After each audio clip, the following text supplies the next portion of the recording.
We are in the Netherlands at my house, actually. Ah, okay, so you're at home, right? Yes, and Okay. Shelby is with us because we just did our tribute to Prince, the Purple Jam, Yes. and she Okay. stayed I behind I for this Zoom.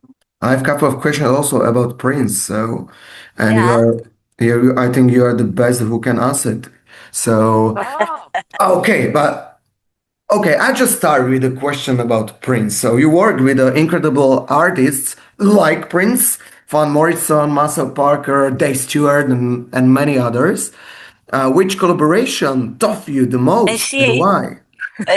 she worked with D'Angelo, Santana, Yeah. Prince, and many many more. Um, yeah, all these.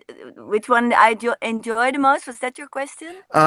Which collaboration taught you? You know, what can you learn from that people? From all of them, Yeah. all of them. I think we are both very blessed that we were able to play with such amazing artists, and not just for one show, but we're able to be with them on tours and in recordings, so that you can really watch the masters at work. And I think it's hard to say. In my case, it's hard to say whom I learned most from. Even Maceo Parker taught me so much. My father, Uh-huh. Prince. Prince was the only one who wouldn't really tell me stuff. I always had to beg him to tell me stuff. I would say, "How do you do that with the guitar and at the same singing?" And how he'd be like, "Oh, I just do it." It's very funny. But also by a lot of teaching is done by example, and I think all these people are people that aren't people that were gonna tell you, oh, you should do this and should do this. They just lead by example, and I think Absolutely. Yeah. And yeah. for me, Prince and D'Angelo are right there. I call them my bookends, because I learned so much from each of them. Hmm. And I'm still learning from them. And sometimes I'm learning things that they said, especially Prince, things that he said while I was with him in his band now make sense to me as now that I'm a band leader. I'm like, oh, that's what he was talking about. So he's definitely a super integral part of my entire musical journey. Absolutely. Hmm. And who from these names surprised you the most in a good way and who in a bad way? Oh, you want to go first? I don't know. Well, You for go first. me, I'll say Prince surprised me because he was so funny. Yeah. I didn't know how funny he was. Like, if he didn't do music, he really could have been a comedian. He could have been a stand-up comic. He could be hilarious. So that surprised me. And his speaking voice surprised me because it was lower than I thought it would Uh-huh. be. I just didn't expect his speaking voice to be that low. So you And some so that was the calm voice or? no, just talking because when I first met him, I didn't know it was him. It was at a sound check. I thought it was the sound man talking because it was a deep voice. He was like, "Can you do that again?" I didn't think Prince. I'm like, I would think he would be like, "Can you do that again?" With a higher voice or something. But it was him, so that was a surprise. And so yeah, and just his with D'Angelo, what surprised me was just how much he was into all types of music and especially gospel music. Mhm. Just even older stuff that I came up with my mother and my grandmother, like that old Southern gospel, which is the root of so much music. And so that really was a pleasant surprise because I was like, we had that in common. And that was a definite bond, I should say. That was a pleasant surprise. Mhm. Well, I'd say I never worked with D'Angelo, which I regret, but I met him a few times. And what's funny is that they both Prince and D'Angelo smelled so good. They Yeah. smelled so good. Yeah, that's true. Like you could smell them in the hallway and in a very exotic, great way, So it's always stayed with me that these people that were opposites, but Yeah, a lot of two of the similarities, but most geniuses of the last 20, 30 yeah. years. But they were just also so approachable in that sense and so good to be around. Yeah. And but I have the people that I work with, they never surprise me in a bad way. I Mhm. love them all. I think Maceo Parker surprised me very much when I really got. I met him for the first time when I was 18 years old, and he was already very sweet to me.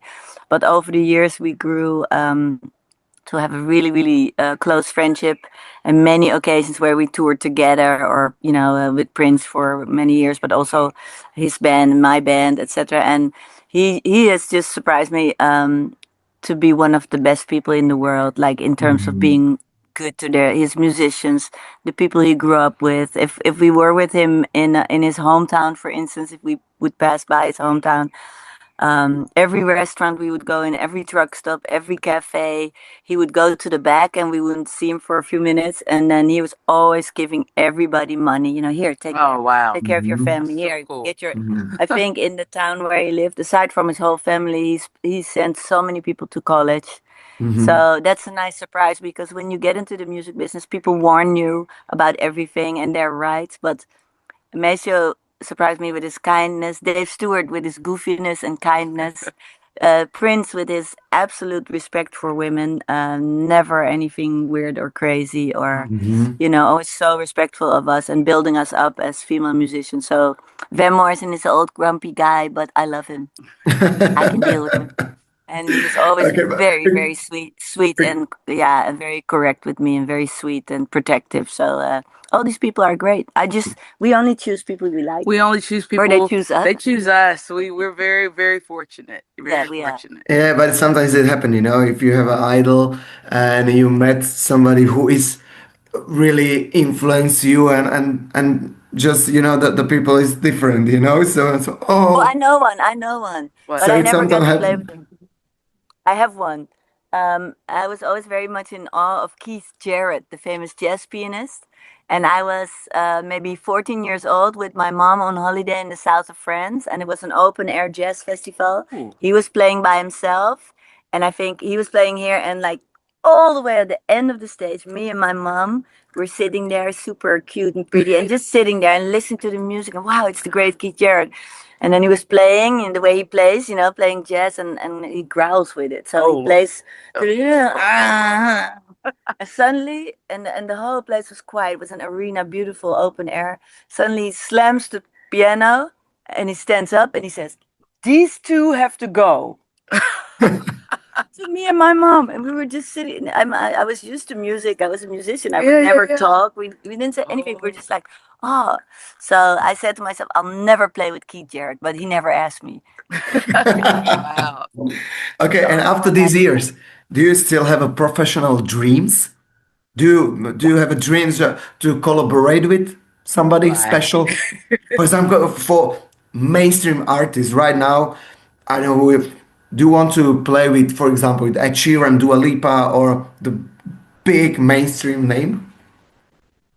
Yeah, I had so many of those, but they all passing away. Miles, Tina Turner. I would have loved to do something for her. She's one of my biggest influences in being a woman as a musician.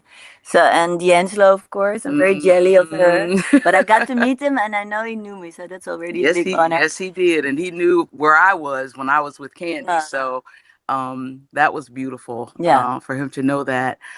For me, I would love to work with.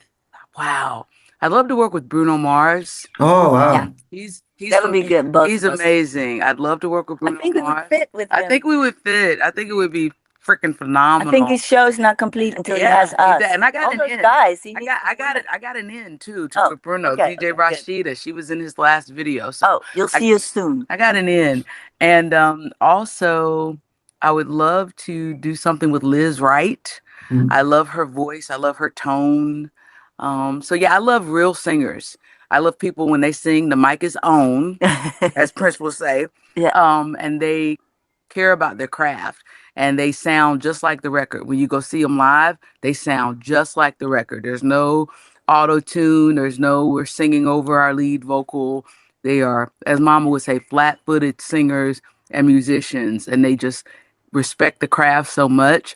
Those are the people that I love, like a John Batiste, people like that. They just eat, live, breathe music. And I would love to collaborate with my sister Candy Dulfer. yeah, we Woo! Yeah, work at we something. need. I think 2027 is gonna call for a Yeah, Candy Dulfer Shelby J collab. collabo Yeah, that's gonna just shake the world. yes, sisters. Just gonna Okay, shake the the world. question. After a few Yeah. decades of performing, what still inspires you to pick up the saxophone or microphone in showbiz and keep challenging yourself?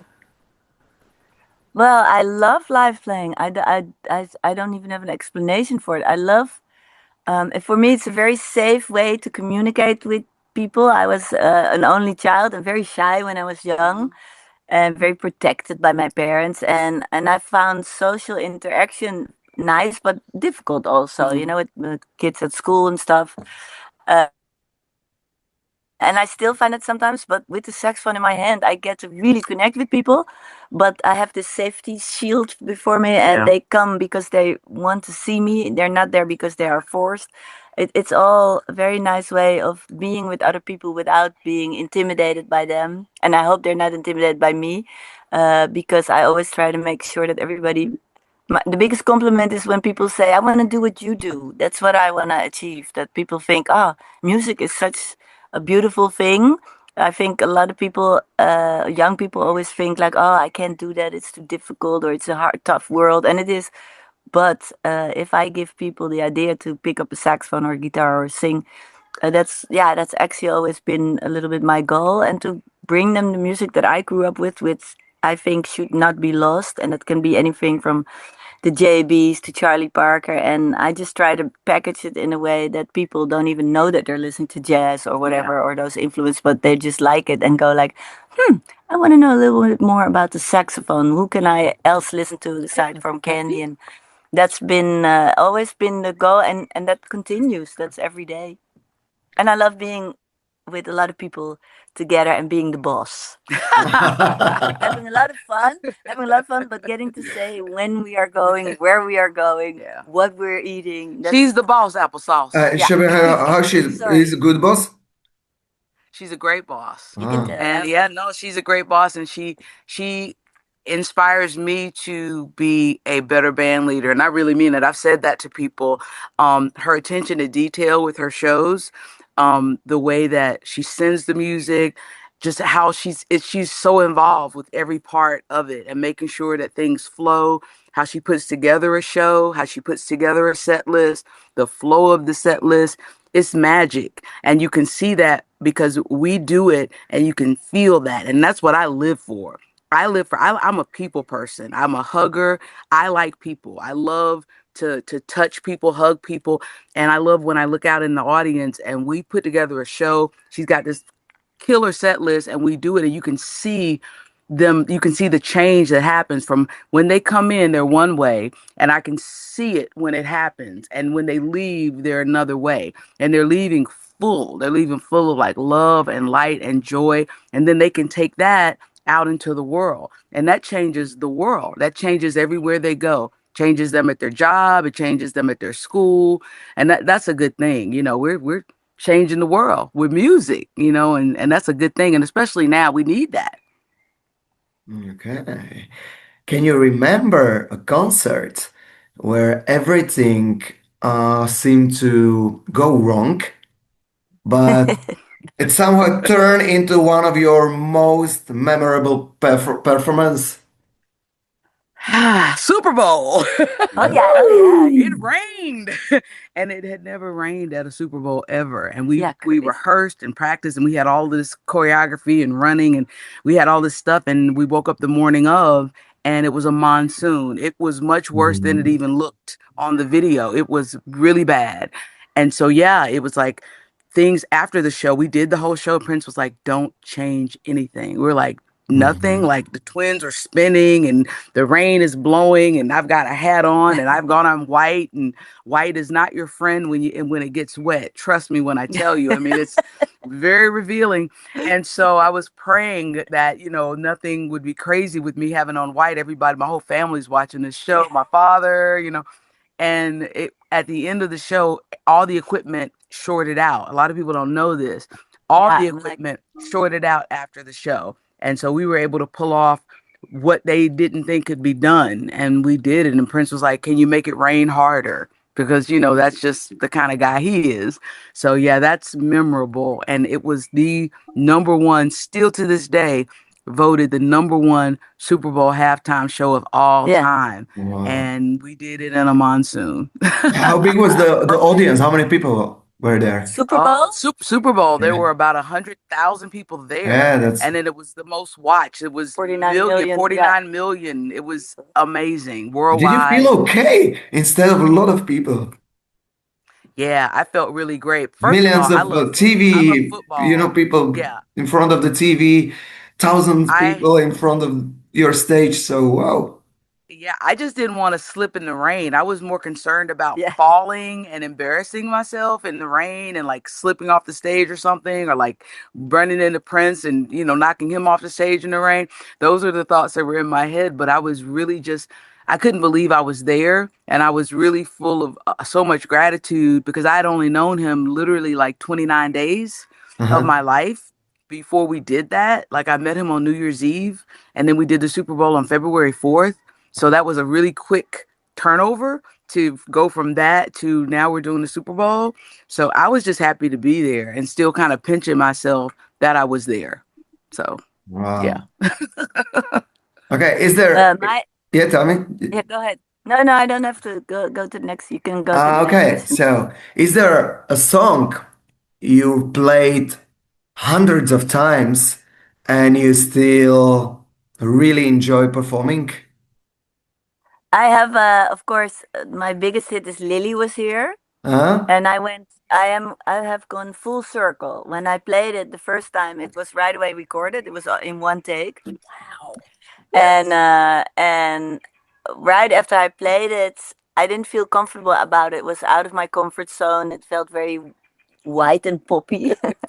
And I remember saying to my mom, I was only 18, I think, when we recorded. I remember saying to my mom when I came out of the studio, like, she was asking me, like, what was that? What was that last song you were playing? I said, nah, nothing horrible. I hope he doesn't keep that, because that was horrible. And I went home and I didn't hear anything about that whole song for 3 months or something. And then suddenly somebody called me and from the record company, and she said, congratulations, Miss Dulfer. We are your record company. I said, I have no record company. Yes, with Dave Stewart. Yes, you do. And you might have noticed that your song is already in the top 10 in the Netherlands. And I said, what? I don't even know. So then it took me by surprise. And then, of course, I was like, whoa, cool. And then after 2 weeks, I was like, I cannot stand hearing this song anymore. I hated it. I thought I played out of tune. And then it became such a huge hit in Oakville that when I would be in the supermarket, like with the cart in the supermarket, they would play the song and I would just go out because I thought people see me with my cart and they hear the song. They think I'm here doing that on purpose, asking the supermarket to play. So many times I walked out of stores like, oh my God, it was so much. And then for a few years I didn't play it, and then people got really angry, especially in the States. They came with big signs. Hey, Lily was here. Then I started playing it. Yeah, and then I started playing it in all kinds of versions, a jazz version, a funk version. Nobody liked it. And then finally, I don't know exactly how it went, but I met a few people. One person said, we called our daughter Lily. After your song, and I thought, oh my God, if it means so much for people, I shouldn't be self-conscious about this song. And then I started playing it again, and now it's honest true, I love playing it. I love that song. So I went full circle, hated it, liked it for 1 second, hated it even more, then came back, and now I love to play it. And every time I play it, it's emotional because I think, oh yeah, this is what gave me my life. Okay, and how do you feel when you heard this song in the radio, for example, or see the video in the TV? Yeah, sometimes, the first time I felt like, oh, cool, look, Mom, listen, it's me on the radio. And second time, yeah. Third time, I was like, oh. And the 10th time, and now I heard every time, I'm like, it's me. So it's a weird sensation to really have a hit record. It's cool to be, everybody's thankful, and you are thankful. Mm-hmm. But sometimes it can take your identity and just make things really weird. So I was lucky enough to not become too famous. Mm-hmm. So I had a little taste of it, and I love it. And it's brought me so many good things. So I'm very thankful. But I can understand how it messes with people's minds sometimes if you're very, very famous. It's a weird, people act differently. They look at you the whole day like this. Oh. And your name becomes your first and your last name. It's not Candy or so everybody says Candy Dulfer. And sometimes you walk somewhere and you hear so, Candy Dulfer, and you're like, what? So it has, people like Prince. I'm just admiring them that they didn't go, full on crazy, because it is really weird. Yeah. But if you're got your both feet on the ground, like Shelby's mom says, flat feet footed people. Yeah. Then you realize, whoa, how crazy that one song can change so much. Yep. It sure Okay. can. And what do you think? Which one your song you consider that it's underrated? A lot. I don't know. Nah, I don't think anything I do is underrated. I've always think I'm a little bit overrated, but no, there's some songs that it's always like that, actually. The songs where you go like, I don't know if people will like that. Those are become your hits. And the songs where you think like, this is really the best I've ever done. I love it. I can listen to it the whole night. And people go like, yeah, nice. And I've had so many songs, like, because I made a lot of albums. So what song did I like? There's an album I made, and it's all about, it was the soundtrack for a documentary for winemaking, and it was beautiful story about biological winemaking, how people should go back to nature and stop with the pesticide stuff and everything. And these old families, they were told, it was even an emotional one, and I made this music together with somebody, and it was really like a Spanish music with beautiful acoustic guitar. I still think it's some of my best work. Nobody cares. Doesn't matter. Well, yeah. Okay, so it's summertime right now. What does the perfect day off look like for Shandy and Candy Dulfer? The perfect day off would be, wow.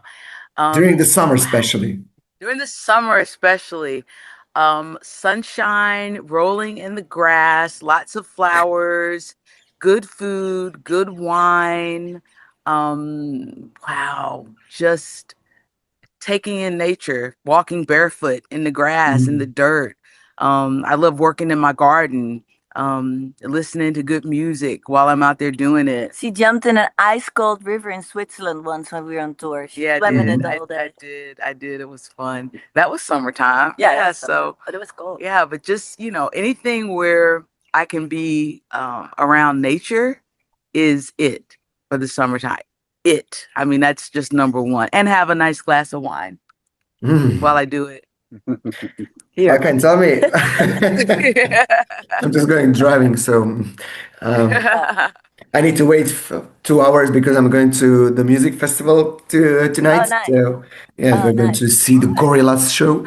They said I were on a Cure show, so that was also cool. Oh, cool. The last question is, what can we expect from your August show in Slovakia? Will be different than the last one, because I was in the last year also. I saw your show. I was really nice. That was wow. Oh, thank you. So, and tell me if will be different than the last one. A little, yeah. We have some new repertoire, and I think we're also doing maybe a little bit more Prince stuff for this one. Okay. Hey, nice. I signed it. Oh, cool. Nice. Look at it. I love I'm it. glad I did. It will be a little bit. Some songs will be the same as last time, but we also have some new stuff for you. Yes. But the end result should be the same. People should be dancing and going crazy. Yeah, they'll be dancing and having a good time, and I'm bringing all the funk, all the soul, and I might just sing one of my new songs. Should I do? Yeah. I think there's a song that I did dedicated to Prince and D'Angelo, because I'm the only vocalist on earth to have worked with both of them. So I hold that little trophy close to my heart, and I wrote a song called See You Again that I just released a week ago, and we debuted it with Candy and her fabulous band at the Purple Jam, and I think we might have to do it for the fabulous people of Pezinok. I think we're gonna have to do it there. Yes. I think Have so. a lot of fun, right? It's good. I think it's gonna be amazing. So it's gonna be so much fun. I'm excited. I can't wait. Yeah, and we know now where we're going to. It's a beautiful place, so we're very happy to get over there and I like see it the people there again. very much. There's a Yeah, it's beautiful amazing. shows. Yes, the place. Yeah. It's really And they nice. have peacocks. Yeah. They have peacocks. This big bird. Yes, peacocks in the garden, in the park. Yeah, and a few years ago, I live in my previous apartment, and right now it's Kylie Minogue there, but I had the Candy Did Dulfer. she sign that for you? Wait a minute. Did she sign that Yes, it's for you? Wow. yeah. But in my previous apartment, I had your poster because we meet each other 14, 15 years ago, and that was a purple one. That was purple. Oh yeah, I know which one. Yeah, that was really nice poster, and also you signed me for me, and I that was there. But I'm you know, a little the jealous. sun just shining there, and it fade away. So Nah, maybe in August, I just we have a new one. try to catch you, and you can sign. Yes.